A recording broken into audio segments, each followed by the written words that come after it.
Bu, memang harus dibongkar. Ini saya baru dapat laporan, Pak. Hari ini tadi Dewan kan datang ke sana ya, Pak. Ternyata ada ikan lumba-lumba yang terjerat di pagar itu. Mati. Mati.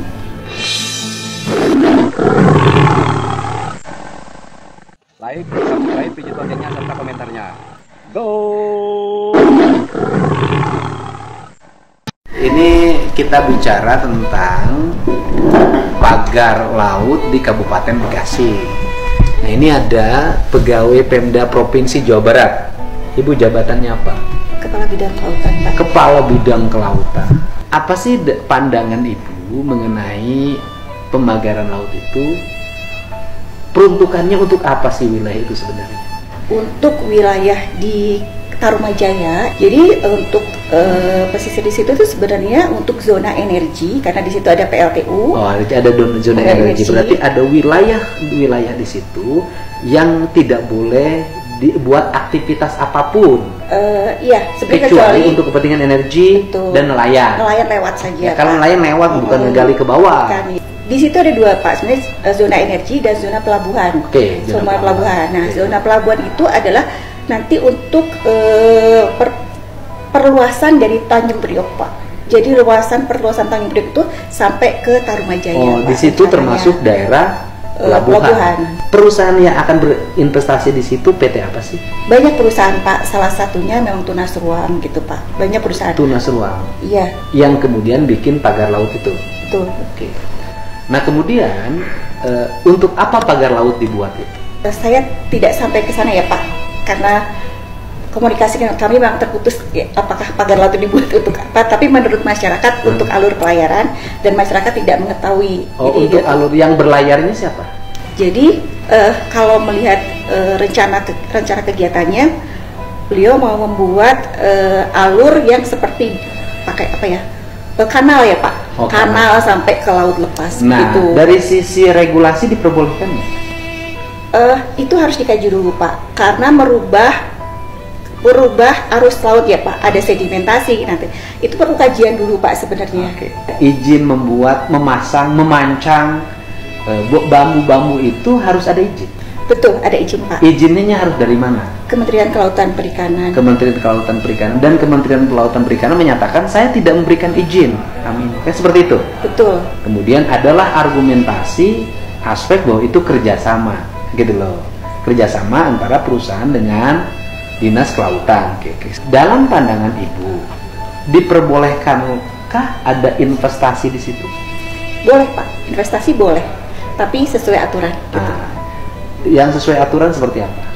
Kalaupun memang mau membangun, nanti ada diajukan KKPR, Pak, kesesuaian kegiatan pemanfaatan ruang laut. Jadi pada saat kita membangun sesuatu bangunan di laut lebih dari 30 hari menetap terus-menerus, itu wajib memiliki KKPRL.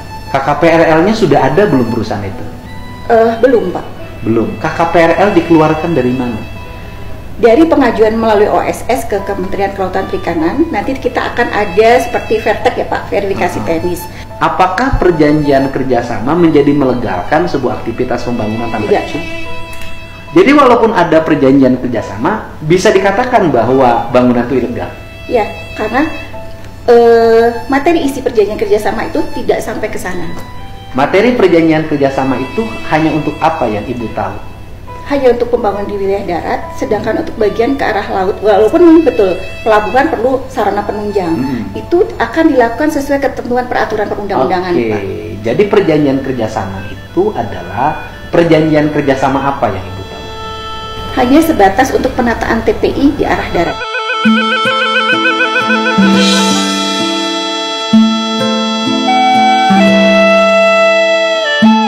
Tempat pelelangan ikan. Betul. Di arah darat. Jadi perjanjian kerjasamanya hanya itu. Betul.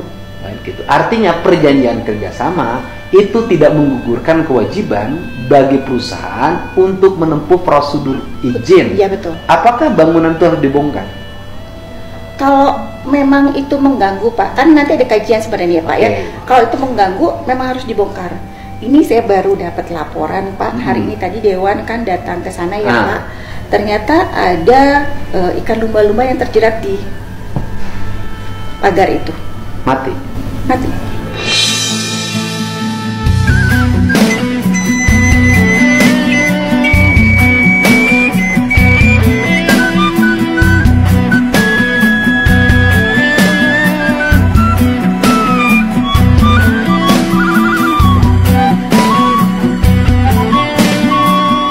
Kalau harus dibongkar itu kewenangan siapa yang bongkar? Kalau menurut saya perusahaan karena dia masang, Pak. Kalau perusahaan tidak mau melakukan, Bisa oleh kita atau oleh bersama dengan KKP yang menyegel. berarti dinas kelautan itu bisa melakukan pembongkaran. Betul. Kalau menurut saya bukan kalimatnya bisa, harus. Sekali lagi nih Bu, saya tegesin Bu, perjanjian kerjasama sewa menyewa antara dinas kelautan dengan perusahaan yang membuat pagar laut PT Tunas Ruang Pelabuhan Nusantara tidak ada kaitannya dengan pagar laut, karena pagar laut dibangun itu tidak termasuk dalam perjanjian ini. Itu adalah inisiatif yang dilakukan oleh pihak perusahaan, dan pembuatan pagar laut itu juga harus mendapat izin dari Kementerian Kelautan, karena harus mendapatkan apa itu tadi istilahnya Kesesuaian pemanfaatan ruang Nah, laut. ketika itu tidak sesuai dengan pemanfaatan ruang dan kesesuaian pemanfaatan ruangnya tidak ada izinnya, maka harus dilakukan pembongkaran.